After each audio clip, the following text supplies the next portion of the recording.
국민 여러분, 2025년 을사년 새해가 밝았습니다. 모두 새해 복 많이 받으시길 바랍니다. 올해는 푸른 뱀의 해라고 합니다. 재해와 풍요를 상징하는 푸른 뱀의 기운으로 소망하는 모든 것들을 다 성취하는 한 해가 되기를 기원합니다. 국민의힘도 목표한 바를 이루기 위해 힘겨운 탈피 과정을 거듭하는 푸른 뱀의 유연함으로 낡은 것은 뒤로 하고 새롭게 혁신하는 데 최선을 다하겠습니다. 어제 새해 첫날을 맞아 무안으로 가서 여객기 참사 유가족을 만나고 왔습니다. 우리 당 의원님들께서도 국가 애도 기간 동안 무안으로 방문하여 유가족을 위로할 계획입니다. 국정이 몹시 혼란한 상황이지만 우리는 국가적 참사 앞에서 정치 본연의 역할에 충실해야 합니다. 유가족 위로와 지원은 물론 사고 원인 규명과 재발 방지 대책까지 최선을 다하겠습니다. 국민의힘은 생활, 의료, 심리상담 치료 지원, 근로자 치유휴직을 포함한 유가족 지원 대책 마련에 착수했습니다. 정부와 협력하여 조속한 지원이 이루어질 수 있도록 노력하겠습니다.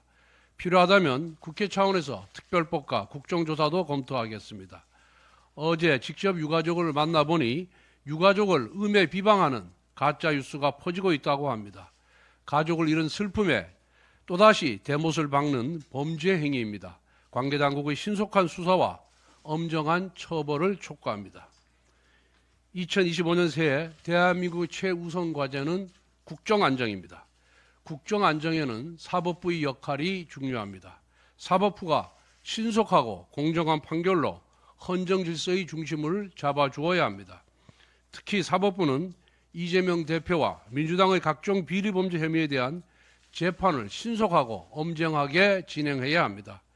윤석열 대통령 영장심사는 신속하게 진행하면서 이재명 대표 재판을 지연시킨다면 사법부의 공정성에 대한 신뢰는 흔들릴 수밖에 없습니다. 사법부는 그동안 이재명 대표에게 유독 너그러운 판결을 내려왔다는 지적을 겸허히 새겨봐야 합니다. 예를 들면 2020년 이재명 대표의 공직선거법 위반 대법원 파기는 여러 사회적 논란이 있었고 당시 판결의 핵심적 역할을 담당했던 권순일 대법관 재판거래 의혹에 대한 수사가 진행 중에 있습니다. 또한 사법부는 이재명 대표의 온갖 재판 지연 전술을 모두 허용해 주면서 기소 후 6개월 안에 끝났어야 할 공직선거법 1심 재판을 무려 2년 2개월 만에 마쳤습니다. 이제 이재명 대표의 공직선거법 위반 2심 판결은 반드시 2월 15일 안에 나와야 합니다. 배우자 김혜경 씨의 공직선거법 위반 2심 판결도 올해 2월 14일까지 나와야만 합니다. 아울러 유증교사죄, 대장동, 백형동, 성남FC 사건, 대북 송금 사건 판결도 신속하게 이루어져야 합니다. 특히 백형동 사건은 로비스트 김인섭 씨의 징역 5년형이 대법원에서 확정되었고 대북 송금 사건은 이재명 대표의 공동정범이나 다름이 없는 이화영의 징역 7년 8개월형이 2심에서 확정되었습니다. 사실관계가 명확해진 만큼 이재명 대표 본인에 대한 판결도 신속하게 이루어져야 합니다. 시국이 혼란스러울수록 법원이 신속하고 엄정한 판결을 내리지 않으면 국민의 신뢰를 훼손하게 된다는 것을 명심하기 바랍니다. 지금 행정부는 민주당에 의한 연쇄 탄핵으로 마비 상태에 있고 입법부는 거대 야당의 폭주가 계속되고 있습니다. 이러한 상황에서 사법부마저 흔들리면 대한민국의 헌정질서는 무너질 수밖에 없습니다.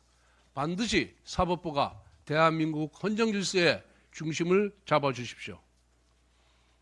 야당의 위헌적인 한독수 권한대행 탄핵 직후 우리 당은 헌법재판소에 효력정지 가처분과 권한쟁의 심판을 신청했습니다. 헌법재판소는 이 사건을 최우선적으로 판결해야 합니다.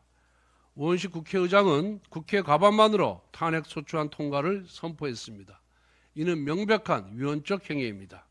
국회의장에게는 권한대행 탄핵 종족수를 결정할 권한이 없습니다.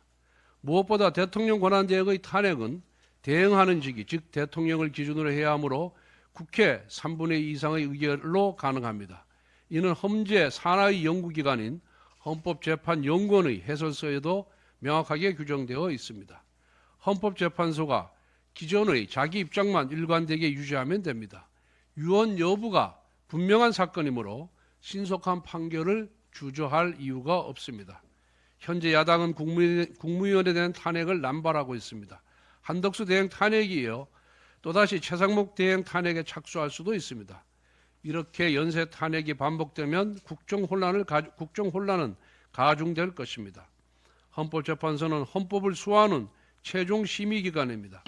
정치가 혼란할수록 정무 판단이 아니라 헌법과 법률에 의거하여 헌정수호의 의지를 보여야 합니다. 다시 한번 헌법재판소에 강력하게 요청합니다. 유언적인 한덕수 권영대행 탄핵에 대한 효력정지 가처분과 권한쟁의 심판을 신속하게 결정해 주십시오.